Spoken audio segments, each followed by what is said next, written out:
Just release a sound of worship in this building tonight. Come on, carry the sound.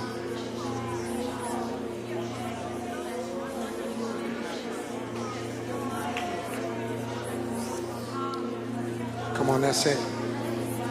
What is your worship? What does your worship sound like tonight?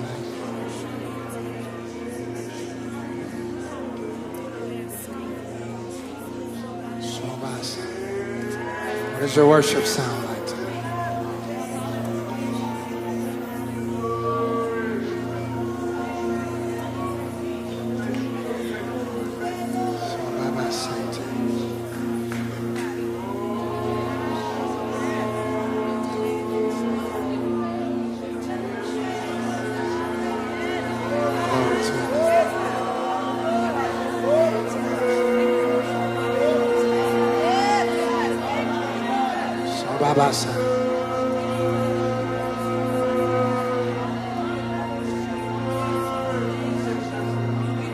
What must it sound like? What must it sound like to create the atmosphere of heaven? We begin to understand that the atmosphere of heaven is whatever God said and releasing God's word back in the atmosphere. Because in Genesis 1, when God said, he saw. And whatever he said, he saw. And whatever he said, he saw. He said it, he saw it, he said it, he saw it. Because his word never comes back void.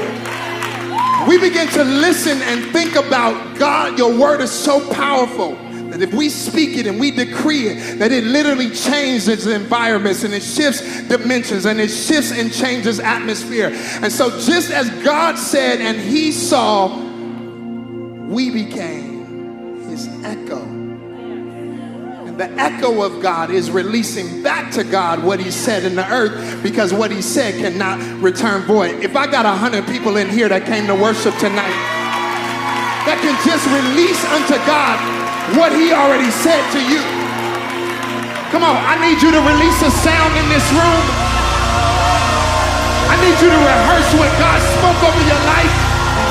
I need you to say what you hear God saying in your spirit. I need somebody to prophesy, to declare and decree, to shift atmospheres, to change dimensions, to open up portals, to release a sound of breakthrough in this room. Come on, your healing is wrapped up in what God said.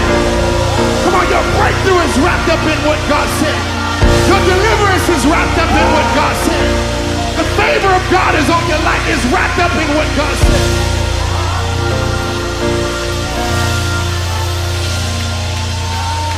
If you become the echo of God in the earth, if you become the echo of God in the earth, you release unto God what he said, you'll begin to see the results that God said. Because whatever God said, he what? Whatever God said, he saw. Anybody want to be his echo? Come on, anybody want to be his echo? Let's release the sound. Hallelujah, Jesus. We thank you for your word.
Jesus.